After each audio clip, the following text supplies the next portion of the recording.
Hello mami, another agaling-galingan luto sir. For today's vlog, meron tayong tilapia. Ayan, pinafilet ko siya at mandadaya tayo ng anak. Iisipin nila na siguro ay ito ay chicken fillet pero pipekein natin kung matitikman nila or malalasahan nilang iba ito. Yan, ganyan, dahan-dahan lang yan tinatanggal yung laman. Magkabilaan kasi yun lang yung gagamitin natin, yung pinakalaman niya. And then, yung iba naman, sinasabawan yung matitirang tinik. After nyan, imamarinate ko muna siya sa magic sarap, pwedeng asin. At lalagyan ko ng paminta.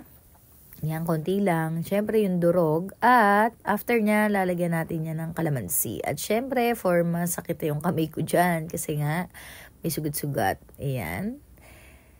Minarinate ko siya. After ng marinate yan, umaga ko pa yan ginawa. Ayan, breakfast yan ng mga anak ko. At dinip ko siya sa harina. At tsaka ko pinirito. Inantay ko mag golden brown. Ganyan ang itsura niya. Parang fillet.